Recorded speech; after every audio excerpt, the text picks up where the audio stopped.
Sahi asida India na presidency oiba G20 manungda malemgi oiba hiram kaya khanakibagi manungda education gi hiram asisu amani. G20 gi mapung oiba pandam masi malemda lalon itik amadi sel thungi lamsingda karamna tangdu laita hangedagi haibasina oijaragasu pandam asi phangnaba honabada lairik laisugi lam asi yamna maru oiba hiram amani. Aduna G20 gi maru oiba working group singi marakta educational working group su amani. Group asigi mifam marirak phamki ahanba mifam asi Chennai da lisingani kulhumdoigi February da phamki ani subana Amritsar da lisingani kulhumdoigi March da ahum subana Bhubaneswar da chahi asigi April amadi mari subana Pune da June tha da phamki aroiba mifam oina G20 education minister singi meeting Pune da June tha da phamki mifam aduda G20 leibak sing amadi guest leibak sing dagi lakpa delegate chama yankhaina saruk yaki Madugi manungda Minister Taramari yauki. Maduda India gi Education, Skill Development amadi Entrepreneurship ki Union Minister Oriba Sri Dharmendra Pradhana chair lauki. Aduga India gi Prime Minister Sri Narendra Modi na video gi kuthangda wangangki.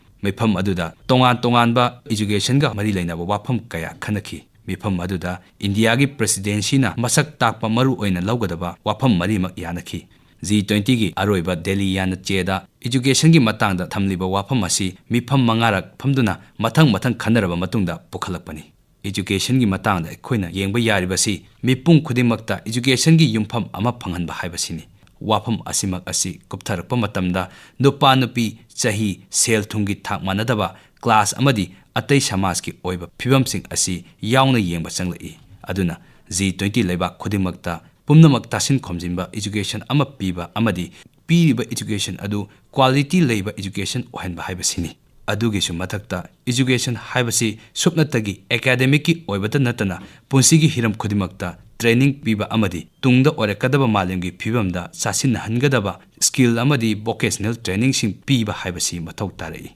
masimak asi UN gi sustainable development goals singi manungda mari suba pandamda yauri aduna Delhi gi yana cheda SDG gi education gi pandam adu phangnaba honaba amadi madu matam chana phangnaba honabada G20 na naungna khongpham session hanki education phagan ba haibasi manglan amakhakta natte manglan asi mangphauna hanbada tongan ba khudongchaba kaya lei madugi manungda malemgi honglakliba digital technology sizinaduna takpiba amadi tamba hauzik leiriba leibak ki oinasu aduga leibak amagi manungda mafamgi oinasu digital technology gi thak manadaba kaya asina pamliba manglan asi fangnaba honabada apanba ama oiri aduda natana education gi oiba institution sing amadi oja sing asina honglakliba malemgi phibam asiga chasinaba ngamdaba asisuni Kudimak asi yenglaga G20 na nahongnana digital technology sizinaba amadi masibu education gi thak amadi kayat khudingmakta phanghanaba amadi lehennaba honabagi wafam ama chauna palli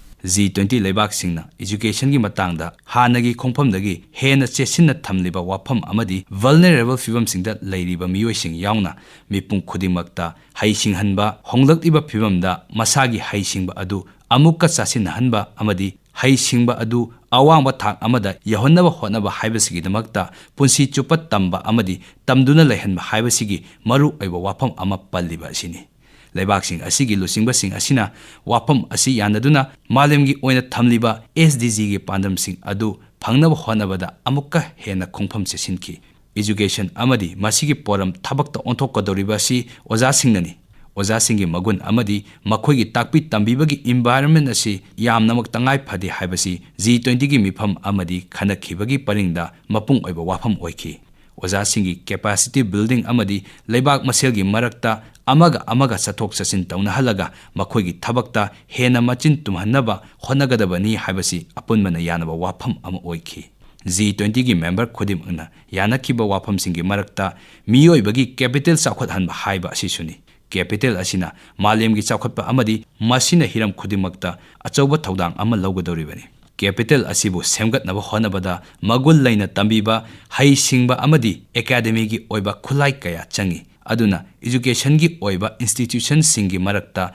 punna thabak tawinaba thijin khochinbada tengbangnaba amadi dual degree thamba kaya ama changlai ꯃꯁꯤꯃꯛ G20 ꯂꯩꯕꯥꯛꯁꯤꯡꯅ ꯁꯥꯇ꯭ꯔꯁꯤꯡ, ꯑꯣꯖꯥꯁꯤꯡ, ꯁ꯭ꯀꯣꯂꯔꯁꯤꯡ ꯑꯃꯗꯤ research ꯇꯧꯔꯤꯕ ꯃꯤꯑꯣꯏꯁꯤꯡ, ꯁꯥꯏꯟꯇꯤꯁꯠꯁꯤꯡ ꯑꯃꯗꯤ ꯑꯋꯥꯡꯕ ꯊꯥꯛꯀꯤ ꯃꯍꯩ ꯇꯝꯐꯝꯁꯤꯡꯒꯤ ꯃꯔꯛꯇ ꯆꯠꯊꯣꯛ ꯆꯠꯁꯤꯟ ꯇꯧꯅꯕ ꯑꯁꯤ ꯄꯨꯛꯅꯤꯡ ꯊꯧꯒꯠꯐꯝ ꯊꯣꯛꯏ ꯍꯥꯏꯗꯨꯅ ꯂꯧꯅꯈꯤ꯫ ꯁꯥꯏꯟꯁꯀꯤ ꯑꯣꯏꯕ ꯂꯝ ꯀꯌꯥꯗ ꯆꯠꯃꯤꯟꯅꯅꯕ ꯂꯨꯆꯤꯡꯕꯁꯤꯡ ꯑꯁꯤꯅ ꯑꯃꯨꯛꯀ ꯍꯦꯟꯅ ꯈꯣꯡꯐꯝ ꯆꯦꯠꯁꯤꯟꯈꯤ꯫ G20ꯒꯤ ꯏꯟꯗꯤꯌꯥꯅ ꯄ꯭ꯔꯦꯁꯤꯗꯦꯟꯁꯤ ꯑꯣꯏꯕ ꯑꯁꯤꯅ ꯃꯥꯂꯦꯝꯒꯤ ꯃꯤꯌꯥꯝꯗ ꯏꯟꯗꯤꯌꯥꯒꯤ ꯇꯣꯉꯥꯟ-ꯇꯣꯉꯥꯟꯕ ꯄꯣꯇꯦꯟꯁꯤꯌꯦꯜ ꯑꯃꯗꯤ ꯍꯩꯁꯤꯡꯕ ꯀꯌꯥ ꯎꯠꯈꯤ꯫ ꯃꯗꯨꯒꯤꯗꯃꯛꯇ ꯇꯣꯉꯥꯟ-ꯇꯣꯉꯥꯟꯕ ꯏꯟꯗꯤꯌꯥꯒꯤ ꯃꯐꯝꯁꯤꯡꯗ ꯁꯥꯇ꯭ꯔꯁꯤꯡ, ꯅꯍꯥꯁꯤꯡꯒꯤ ꯑꯣꯏꯕ ꯈꯟꯅ-ꯅꯩꯅꯕ ꯀꯌꯥ ꯄꯥꯡꯊꯣꯛꯇꯨꯅ ꯋꯥꯈꯜ ꯑꯃꯗꯤ ꯂꯧꯁꯤꯡꯒꯤ ꯑꯦꯛꯁꯆꯦꯟꯖ ꯀꯌꯥ ꯇꯧꯅꯕ ꯍꯣꯠꯅꯈꯤ꯫ ꯑꯗꯨꯃꯛꯅ ꯅꯥꯀꯣꯏꯅꯅ ꯑꯃꯗꯤ ꯍꯛꯊꯦꯡꯅꯅ ꯏꯟꯗꯤꯌꯥꯅ ꯍꯧꯖꯤꯛꯀꯤ ꯃꯇꯝꯒ ꯆꯥꯟꯅꯕ ꯑꯦꯖꯨꯀꯦꯁꯟꯒꯤ ꯃꯑꯣꯡ ꯑꯗꯨ ꯃꯥꯂꯦꯝꯗ ꯎꯠꯅꯕ ꯍꯣꯠꯅꯈꯤ꯫ ꯗꯦꯜꯂꯤꯒꯤ ꯌꯥꯅꯆꯦ ꯑꯗꯨꯅ ꯃꯃꯥꯡ ꯆꯍꯤꯒꯤ ꯕꯥꯂꯤ ꯌꯥꯅꯆꯦꯗ ꯌꯥꯎꯔꯤꯕ ꯑꯦꯖꯨꯀꯦꯁꯟꯒꯤ ꯋꯥꯐꯝꯁꯤꯡ ꯑꯗꯨꯗꯒꯤ ꯍꯦꯟꯅ ꯃꯆꯥꯛ ꯈꯥꯏꯅ ꯑꯃꯗꯤ ꯃꯌꯦꯛ ꯁꯦꯡꯅ ꯊꯝꯈꯤ ꯑꯃꯗꯤ